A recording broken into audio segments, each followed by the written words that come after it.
So today on our broadcast, what we're going to do is be showing you upper back and neck techniques that you can use on your clients, that you can integrate into your practice seamlessly. I want you to understand that to get your free CE credit, you have to go to Teachable.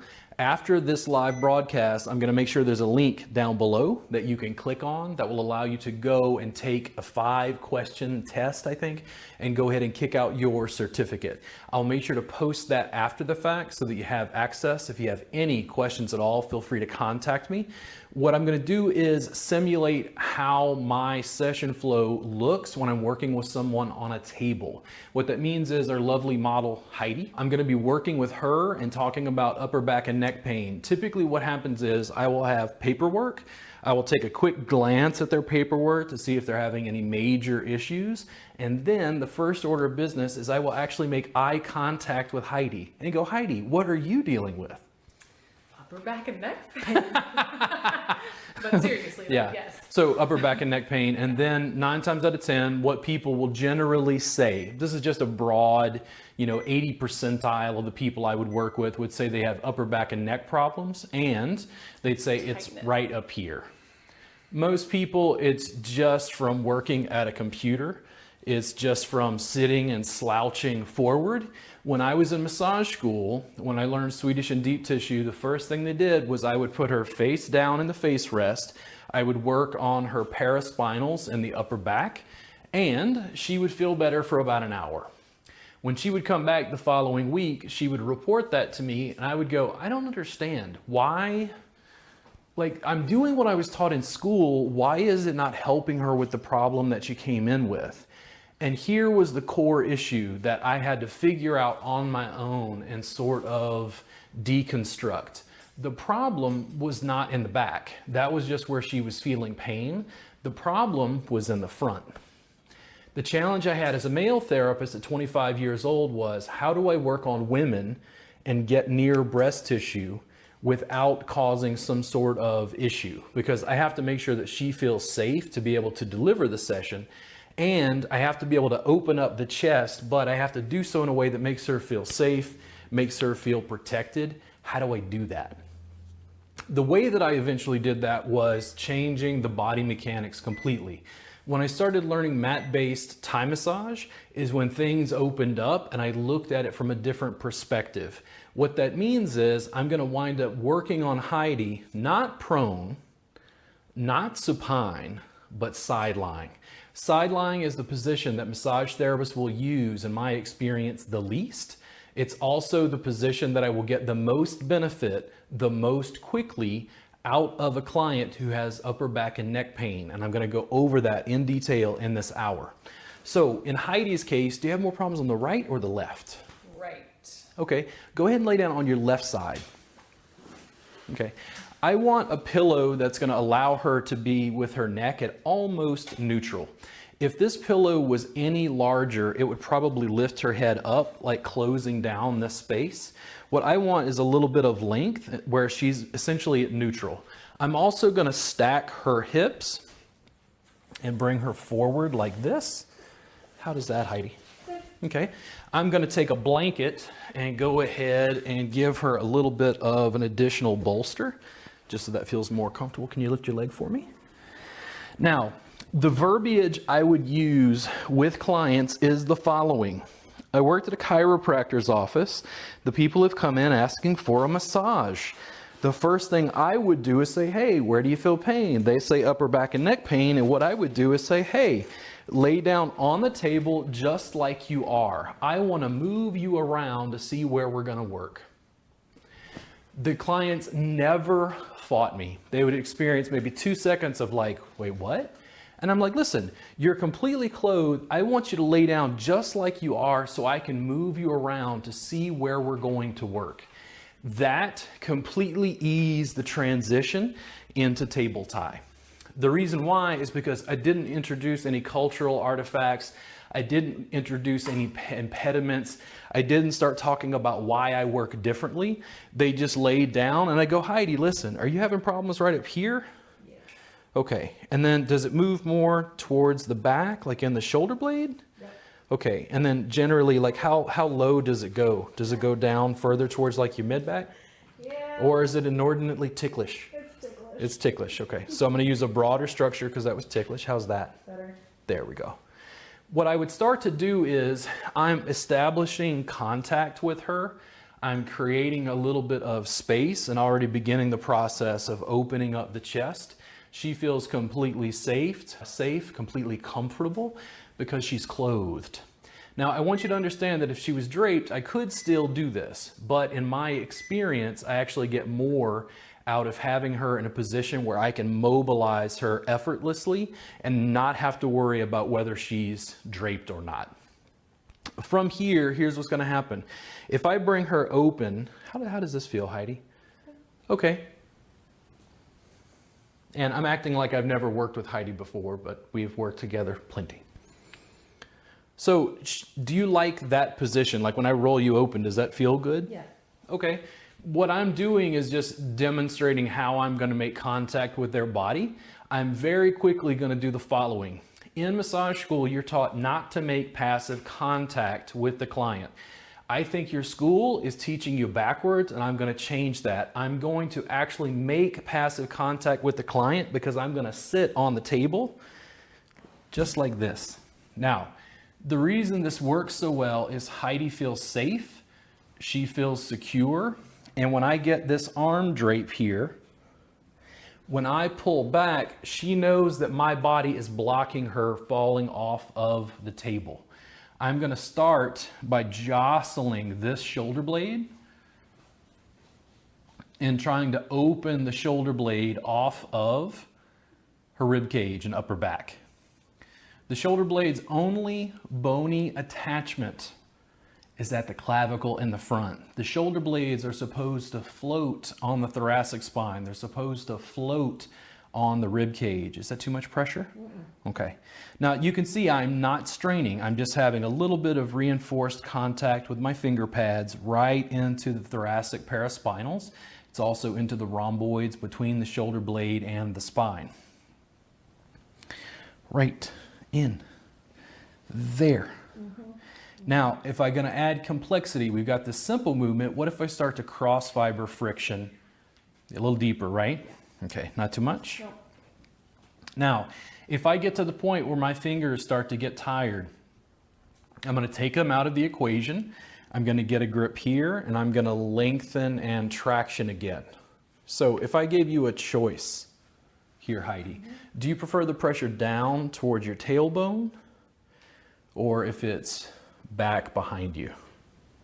Back behind. Okay, so I'm going to give her that option. In this case, I'm actually going to hook under her shoulder blade and start to roll her back and open. You'll notice again that she's rolling into my leg. She's clothed, she's safe, essentially unwinding that rounded forward posture that we see in clients so often. And I'm doing so by mobilizing her. What about there? There we go. Now, I can go back with the fingers. As I go a little bit higher, there's a little more tension, right? Oh, there. I sometimes moan and groan for the clients. It saves them a lot of energy. I think they tip me because of that. I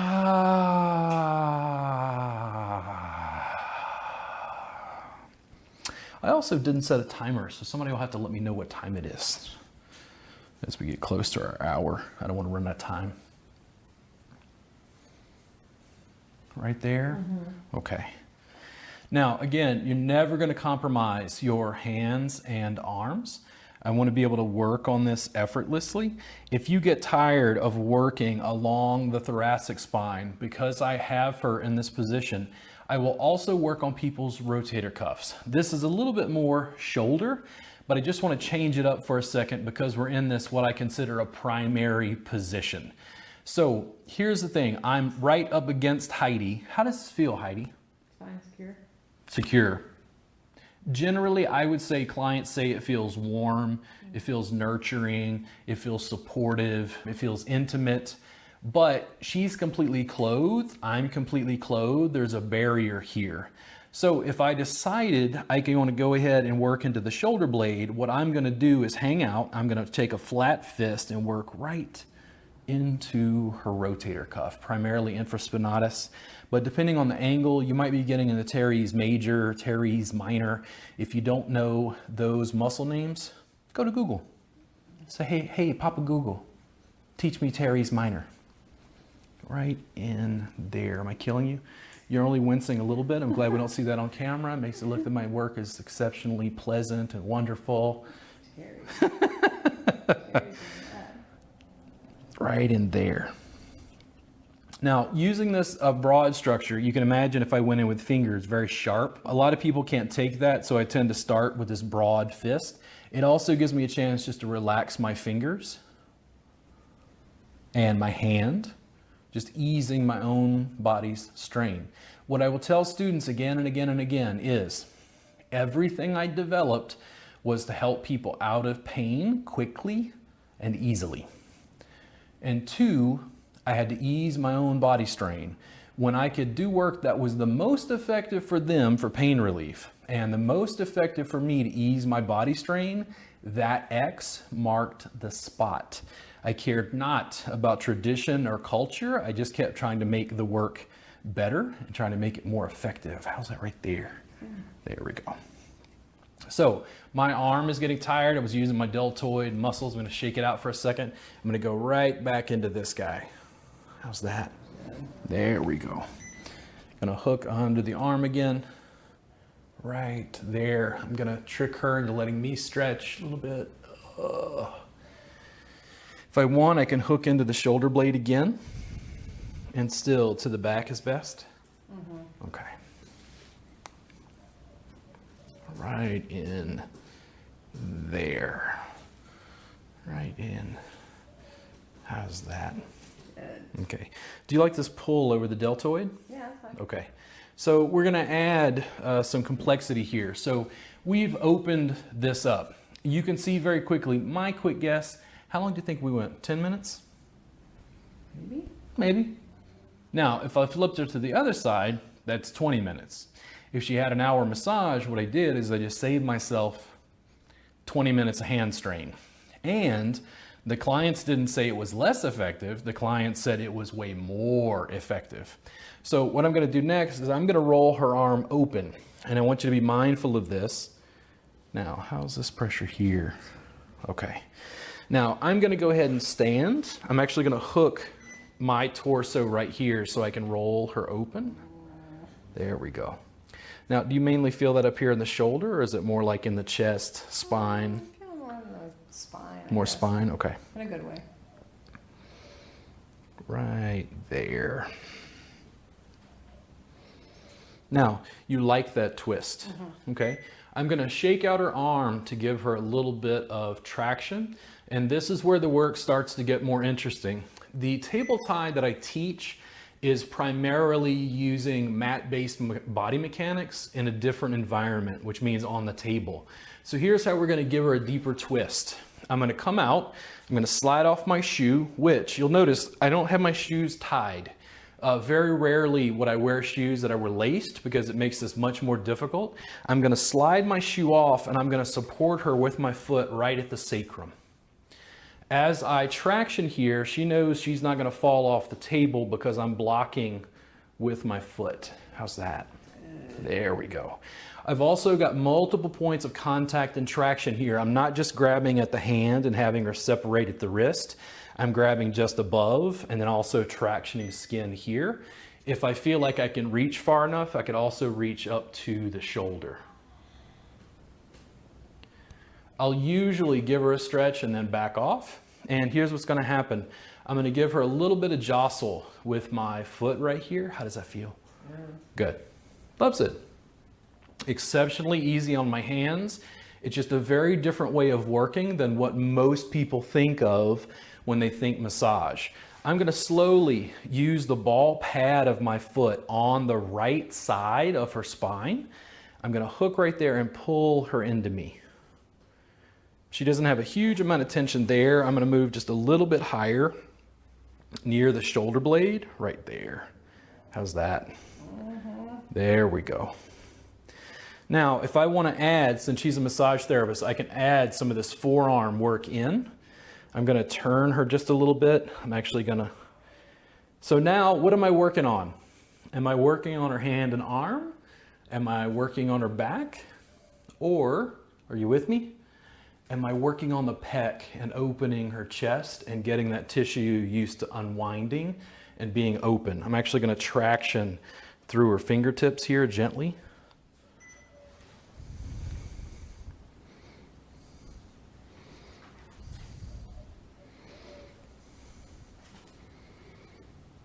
And then with my foot right there, I'm gonna hook right around the shoulder blade.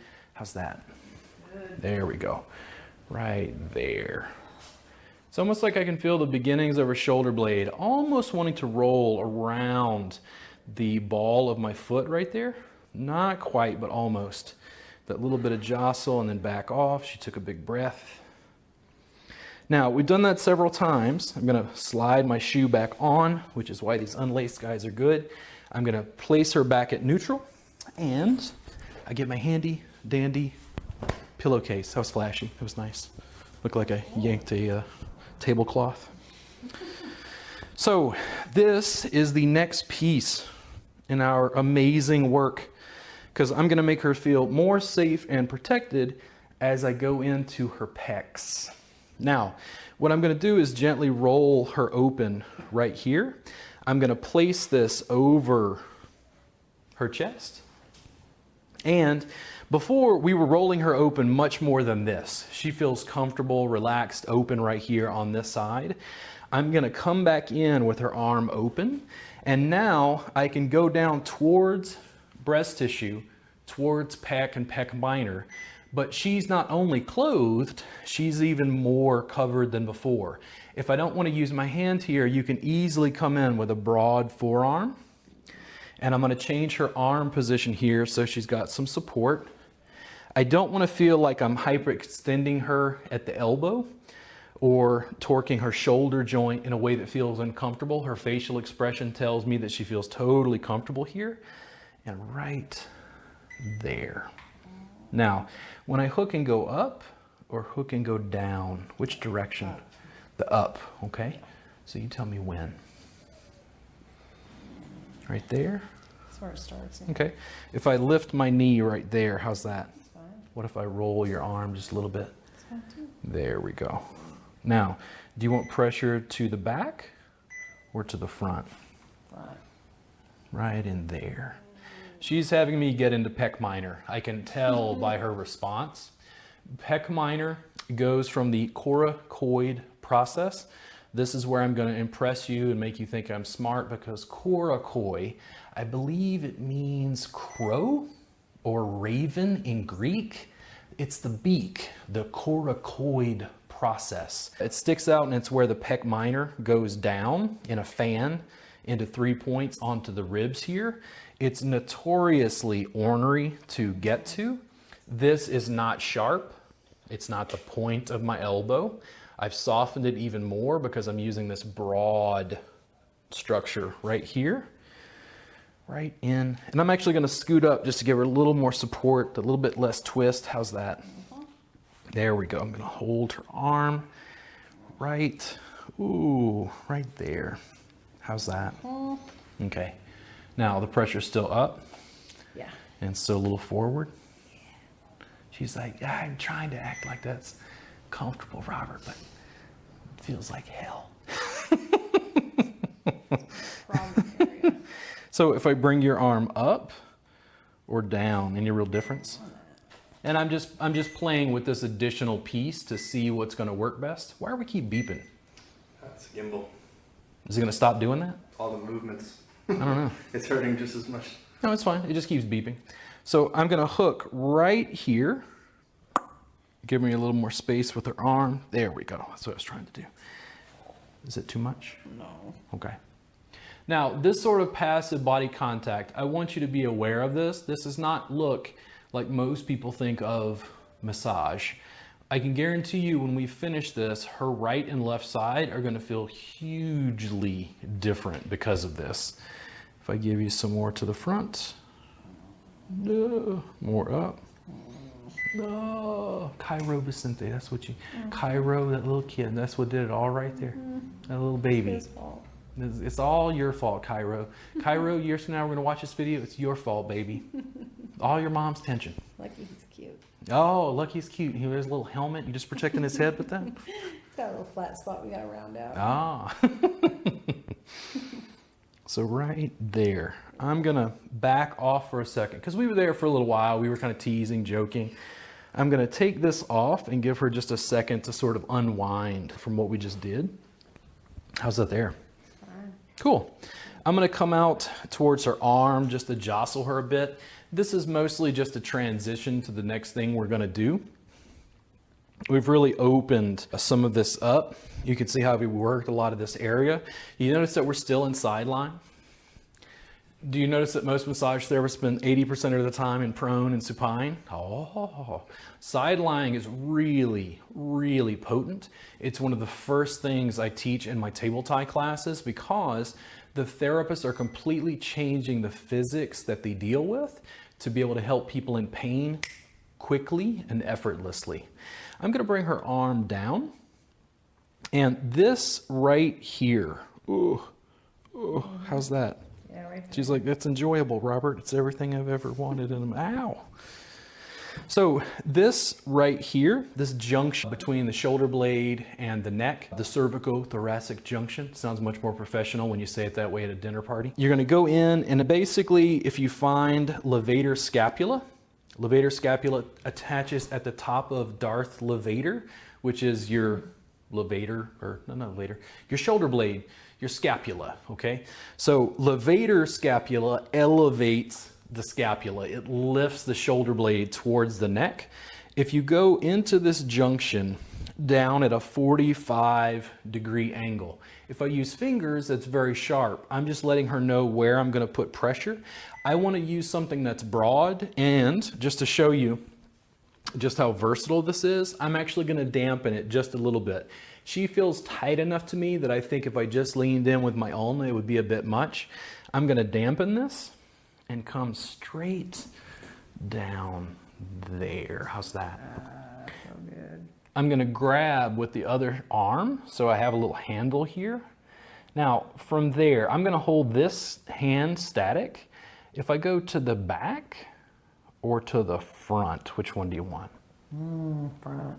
To the front, right there? Yeah. What if I give you some jostle with the other hand? Good. Good. Now, what if I lengthen you away? That's even better. That's even better. There we go. You want to stack body weight in a way that's comfortable, relaxed. If you get into a position for a while and you start to feel like you're straining, you have my complete permission to change it. Don't feel like you can't change it. Don't feel like you have to do it just the way I do it. Here's the problem. My tools are shaped differently than yours.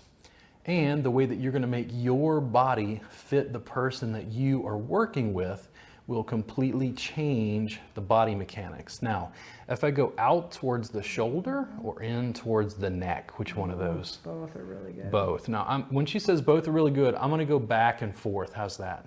Great. There we go. Initiating just a little bit of movement. Now is the part that I tell you that clients will pay more for this if you start selling it in a way that it's not massage. It's increasing mobility. It's decreasing pain. It's a mobility service.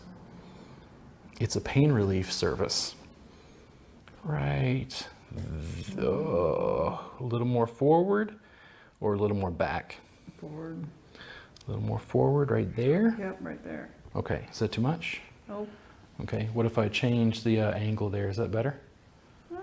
That's the same. Okay, good. Because she can't see that I'm able to move my arm over here and stretch and just kind of open my own chest and rotate in a way that makes me feel nice. If you're lucky enough to have a client who'd be cool enough with it, if you hold your cell phone with this hand, you could like take a selfie while you do it and put it on Instagram. But I'm not recommending you do that per se. I mean, you know, don't get fired from your job at Massage Envy because you're having a good time while you're working. We wouldn't want that, and we certainly wouldn't want to promote Massage Envy on our ad here. But, you know, just follow the rules in your establishment. I'm going to slowly back off again.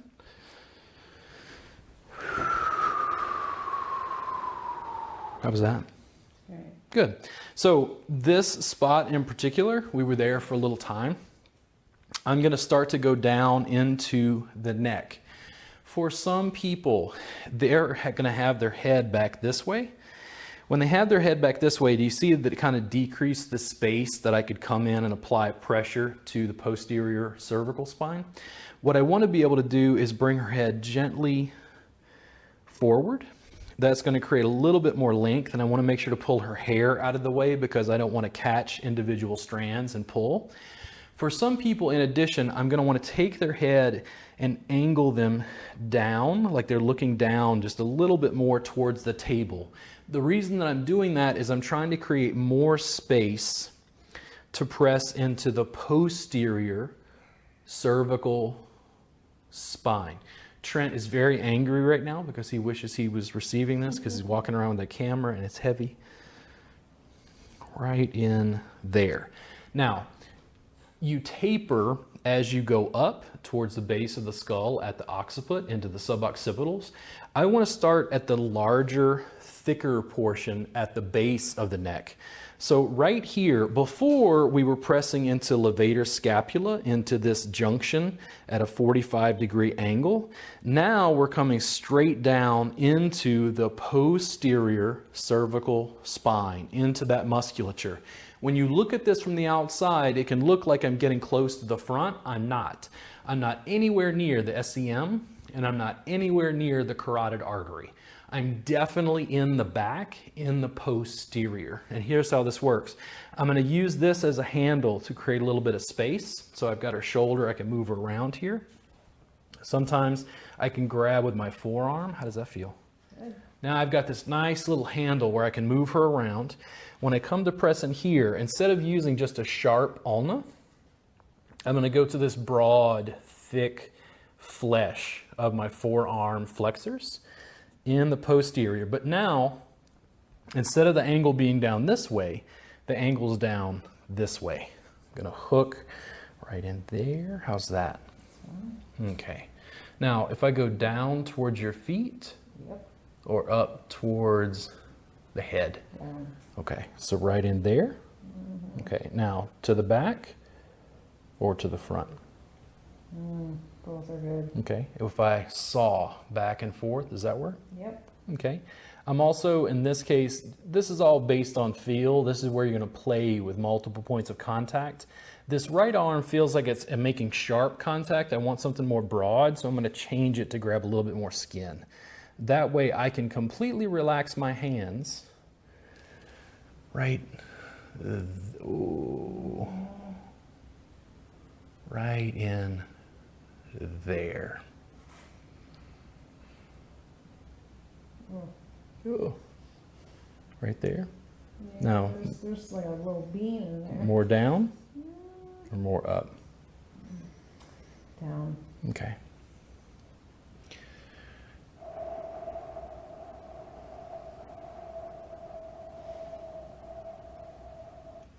I'm always trying to relax and release my own tension. I usually don't spend a huge amount of time telling clients to breathe. One of the things I will do is if I feel like I'm holding tension somehow, is I will take a big in breath through my nose and then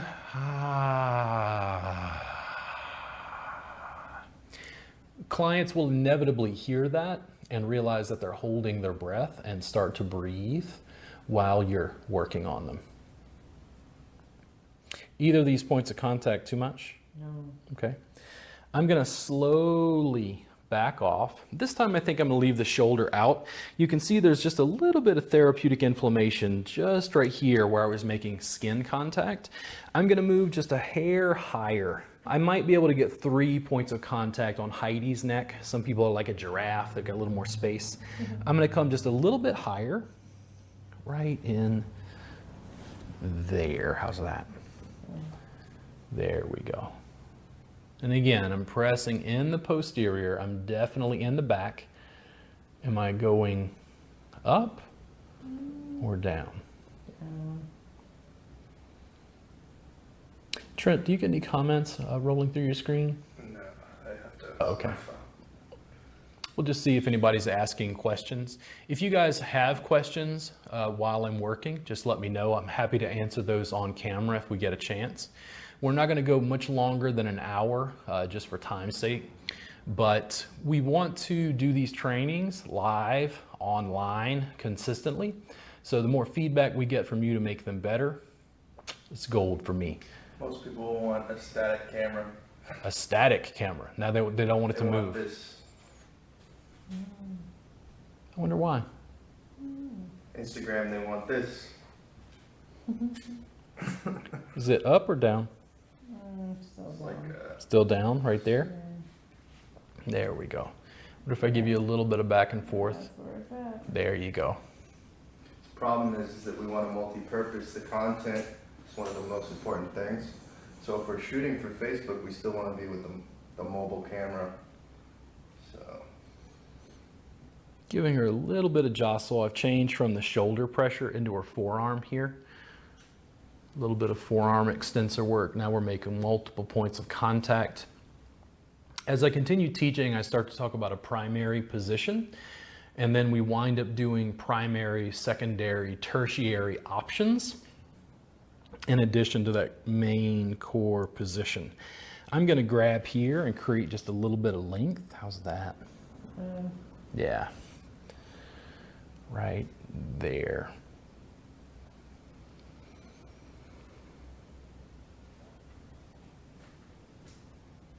When I would finish these sessions working at a chiropractor's office, the people could not believe what I had done and would say, I don't understand. This isn't even massage. And I'd say, oh, well, how do you feel? And they're like, dude, I feel amazing, but this is not like anything. I knew at that point that I was onto something when it came to clients and dealing with chronic pain. You can again see just a little bit of therapeutic inflammation, a little bit higher. This time I'm going to go towards the base of the skull. This is getting towards the suboccipitals. It's also getting towards the insertions of trapezius and the muscles that go up like levator, scapula. I think it's into 1, 2, 3, the top 4 cervical vertebrae, I think. So I'm going to go up right into here, right at the base of the skull. Still in the posterior. How's that? There we go. I'm going to give her a little bit of space at the arm. Do you want more pressure forward? More pressure back? Forward, maybe? Okay, a little bit further forward, right there. There we go. Now, I can grab this and still create a little more space. How's that? There we go. Do you want pressure up towards the head, or you want down towards the feet? Oh, they're both really good. Both really good. When they're both really good, I'm going to go back and forth. I'm going towards the top of the head with my left forearm, then down towards the feet, up towards the head, slowly down towards the feet. If I'm hooked right there, do you want more pressure to the front, more to the back? The front. okay, we got a question. Right in there. What do we got? Are you feeling more contact with your forearm flexors in the edge of the bone? So I'm using a mix of my ulna and my forearm flexors. The forearm flexors are going to be broad, a little softer. As I'm working towards the base of the skull and we've softened her up, I can get a little more specifically into the ulna. The ulna is going to be sharper, it's dense, it's bone, right? It's going to be a little more brutal in some ways. The challenge is your body and your arms are shaped differently than mine. If I hold that point of contact, how's the jostle here? It's fine. There we go. Do you prefer that to that slow movement? Just different? Necessarily, yeah. Okay. Sometimes I just change it up just so it feels different to me. I'm gonna still hook right where I'm at here. How's that? Good. There we go. Now I'm gonna slide through the forearm extensors right there. You can probably see the other hand moving a little bit. Okay, there's another question. Yeah. Where do you sign up for classes? Do you travel when you teach table tie? So you can sign up for classes on my website, robertgardnerwellness.com. We're working on altering my store in the coming weeks so things are a little bit more clear and concise. I do travel. Travel is expensive. I can press a button on my phone and live stream to the entire world, or at least the people who are on Facebook, which only make up about 1/4 to 1/3 of the human population. So how about I teach you online live for $7 a month? Because that's what we're doing.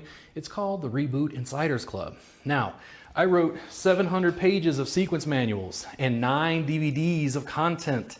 After I wrote all of that, I needed more. So I started going into my studio, turning on my camera, and now doing live streams directly for you to teach you everything that I do from the ground up. How do you talk to clients? How do you deal with your Instagram account? How do you set up your website? How do you set up your YouTube channel?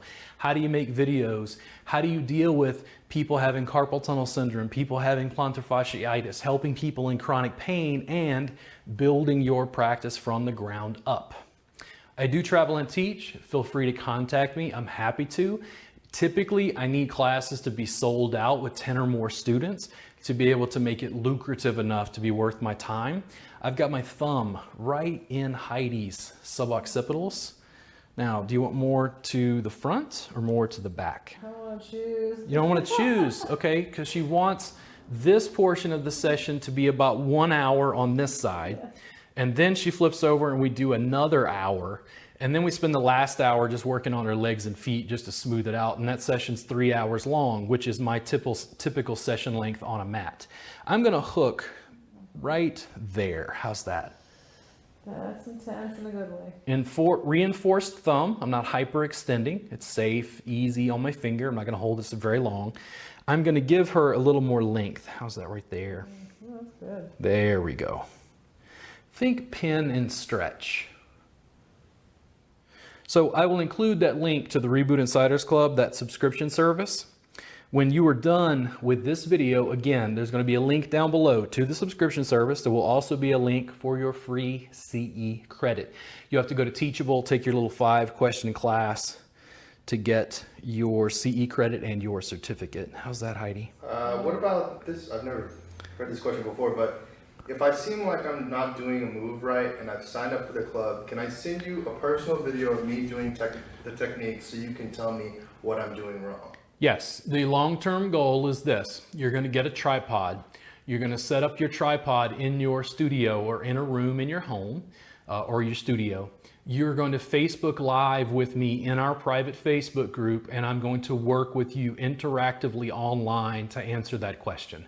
I'm trying to use video production and the technology to reach out to you right where you are, to be able to reach into your client's suboccipitals right there.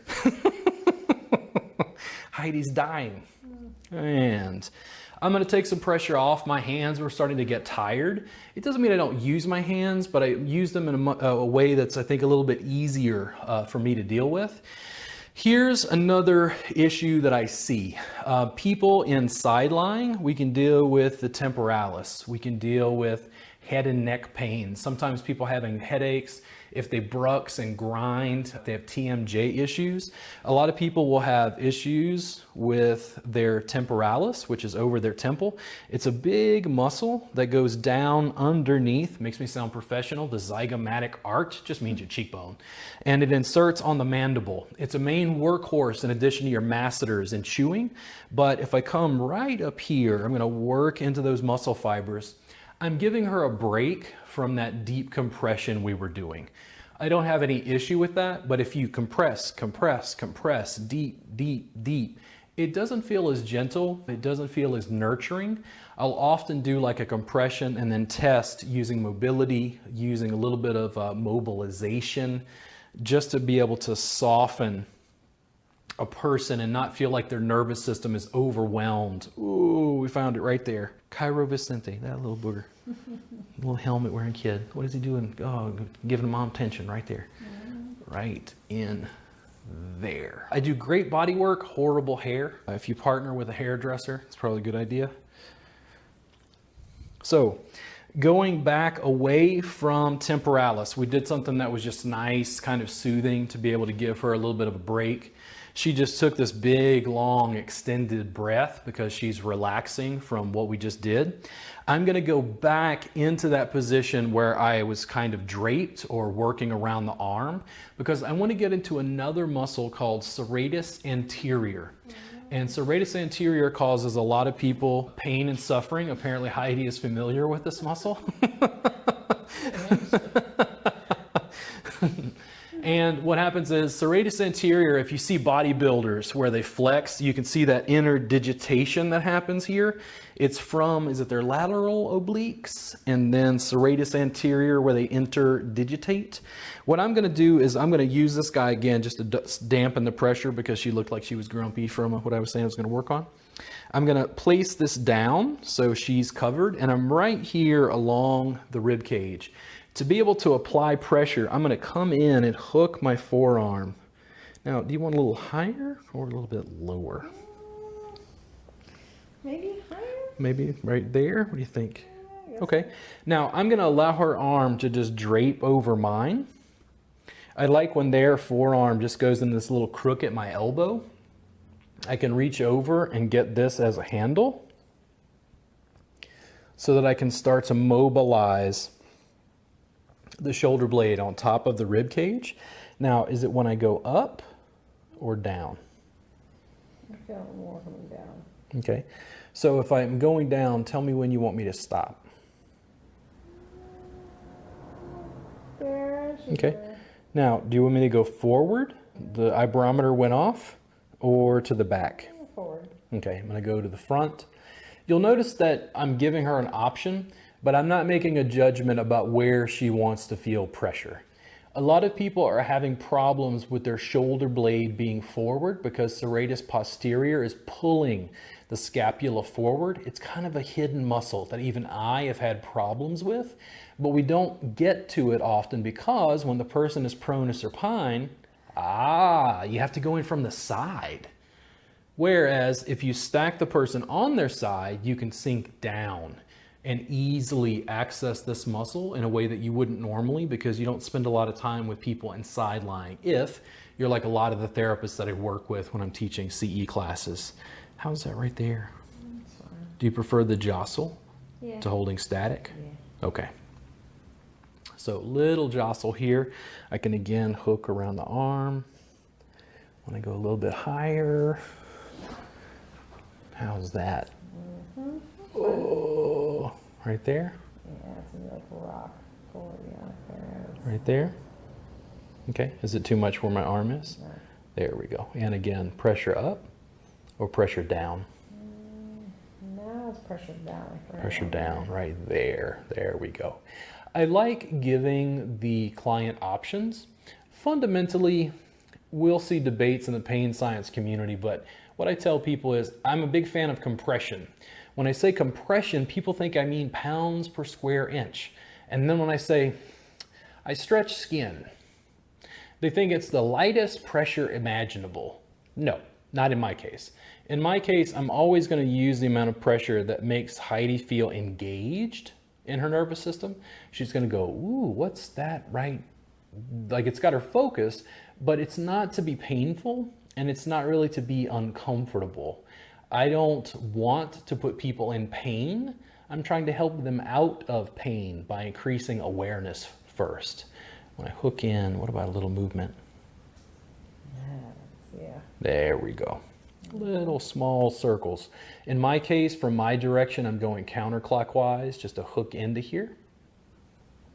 A little bit of movement, little bit of down, little bit of open. If I decide I want to reposition, I can lift up. I can even move this a little bit higher if I need to. And how's that there? Wow. And, oh. Oh. Now, a lot of people won't report pain here, by the way. You'll notice that when we started, I was touching in the back where she feels pain. If I went straight into this and said, oh, it's obvious, your serratus anterior, like that's, no. You have to make the client feel comfortable with where you're going to work and demonstrate your knowledge base in a quick, succinct way that allows them to trust you that you're going to work on the area that's bothering them. The reason I don't go, oh, that's ridiculous. There's nothing wrong with your back. It's all in the front. She won't trust me at all. If I go, hey, Heidi, are you hurting back here? She immediately feels heard. Immediately. And that sort of emotional, psychological resonance with your clients is a big part of the rebooking process. So right there. I feel like it's one way we move that way. A little more forward.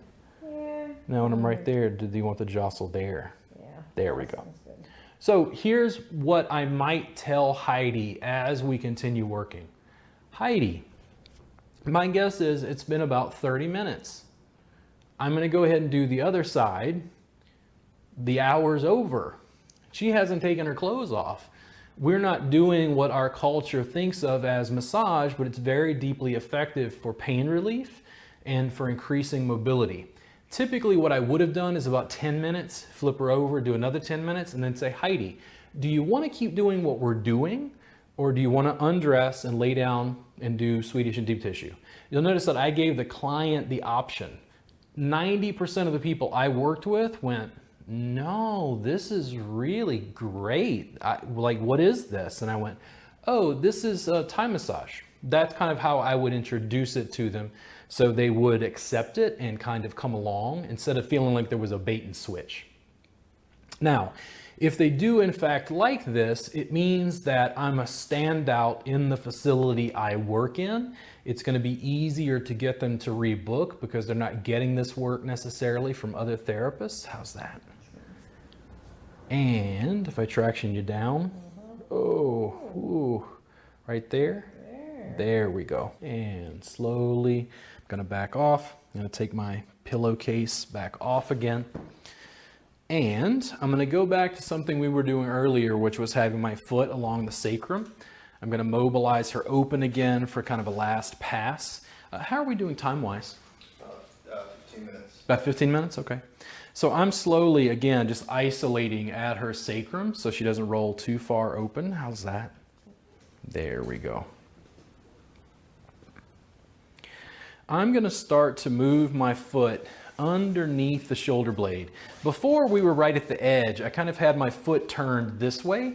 I'm going to actually start to work my toes underneath her shoulder blade, bringing her leg to neutral, not her leg, her arm to neutral.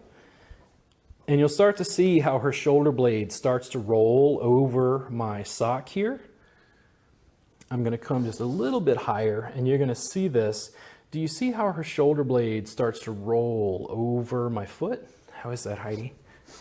Is that too much pressure? Okay. I'm not trying to dig my toes in as much as I'm pulling her shoulder blade into me and receiving her body. So I'm gently going to pull her open and actually start to lift her. Right there. Right there. If this feels uncomfortable for your toes, you're free to leave it out. How's that? Now, if I hook right there, you can see that she's rolled over my foot there. I'm able to jostle her up and down. How's that pressure? Perfect. Right there, to the back. Yeah. Now I'm gonna mobilize my own head and neck here. A little bit of mobility. Now I've got her lifted. I'm gonna pull her arm, and usually with a bent arm, I can start to use this handle to lift her. I can work on her forearm flexors and extensors really as I lean and pull. Is that too much at the top where my big toe is? Nope. Okay. She likes the pressure, and I lift and lift and lift. It's almost like lifting her off. I can move my foot just a little bit higher. Yeah, right there. Back and open. Back and open. Back and open.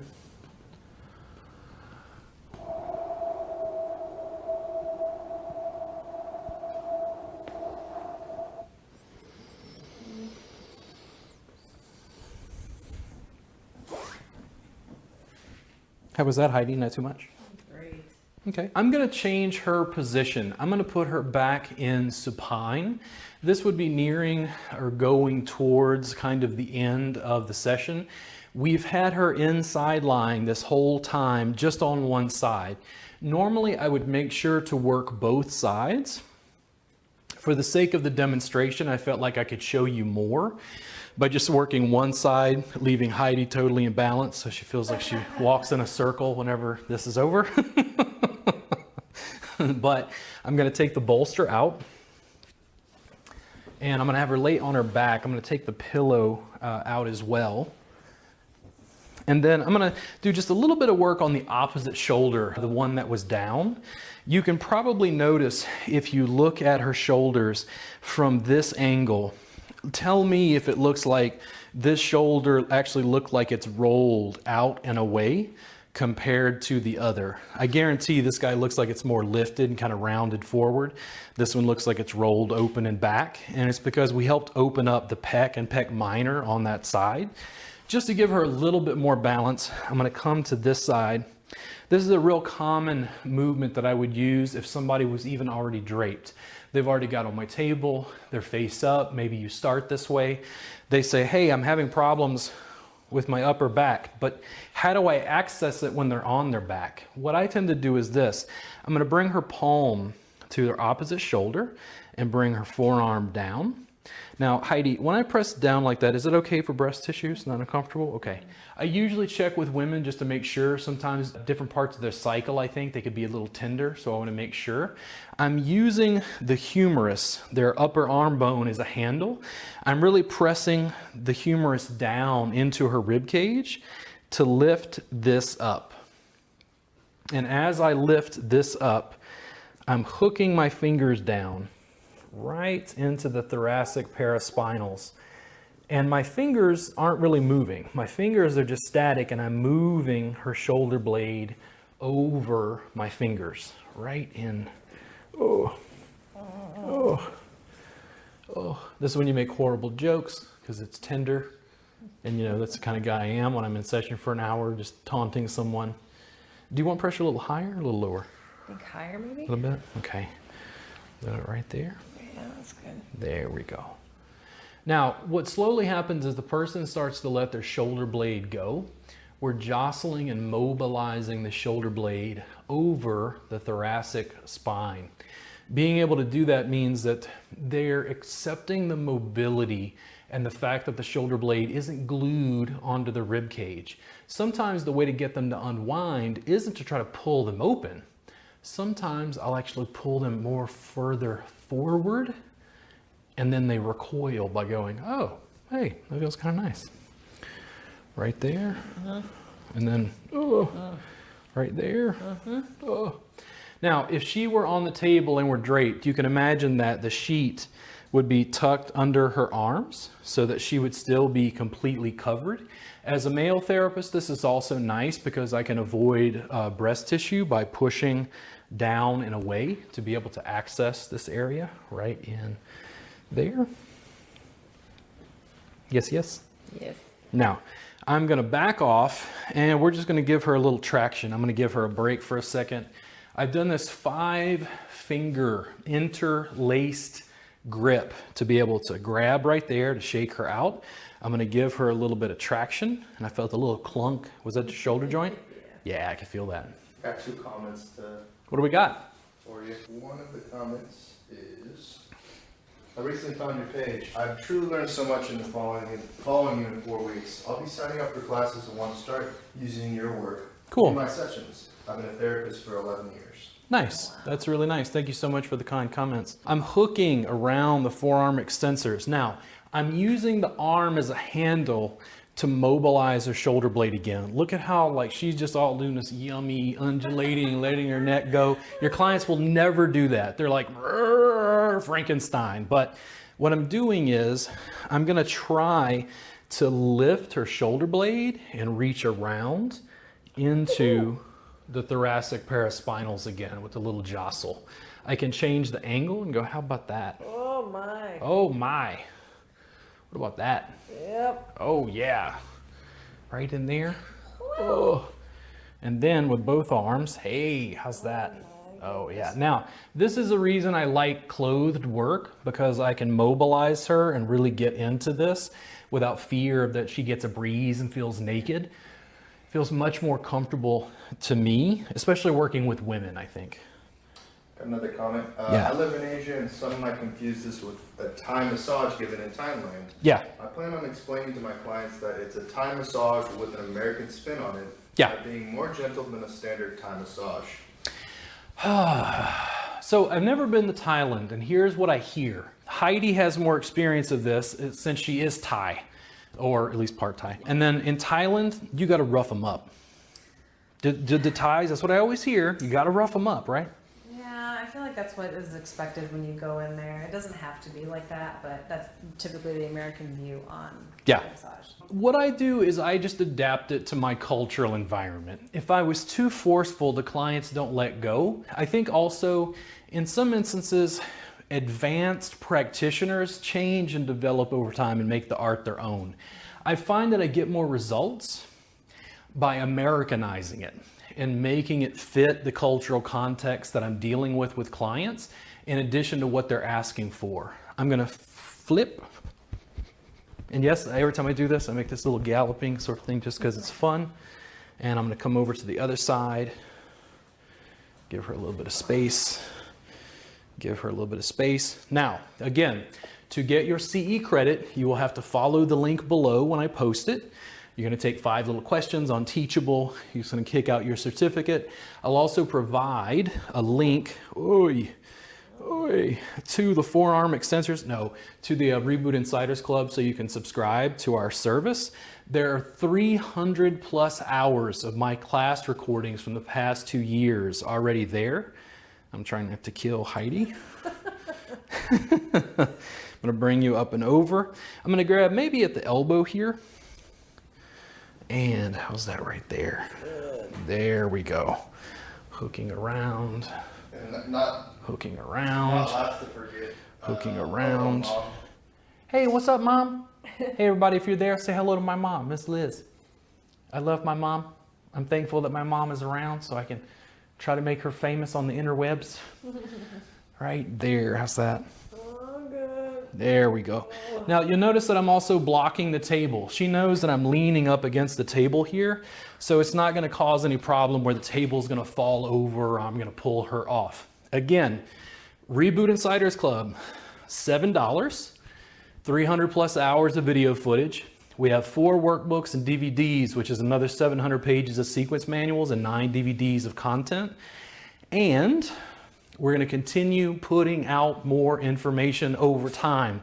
Typically in the Reboot Insiders Club, we upload new content every week. We're trying to do more of this online interactive instruction. That's what I'm most interested in.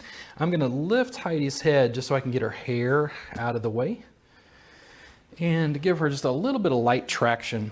I'm just gently holding onto her head and neck. I'm going to use the fingers just to slide along the paraspinals in the back here.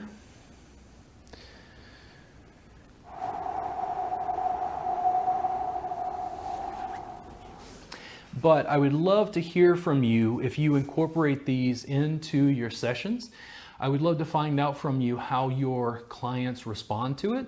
Most of those in our private Facebook group that goes along with the subscription, they tell me glowing things about how we're changing their practice for $7 a month. They're having clients that completely freak out. They rebook much more frequently. They're also getting larger tips by doing work that stands out, that is extremely effective for upper back and neck pain. I'm gonna hook my hand underneath. How's that right there? There we go.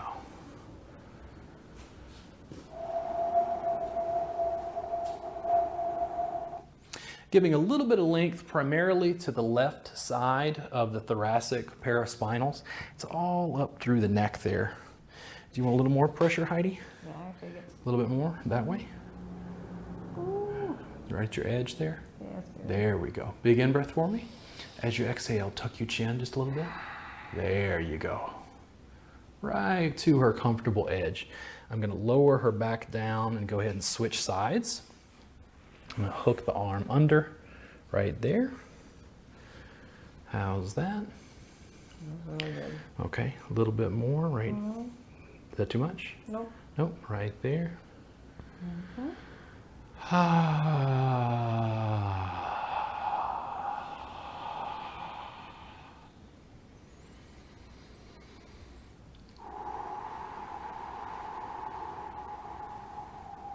And lowering her back down again.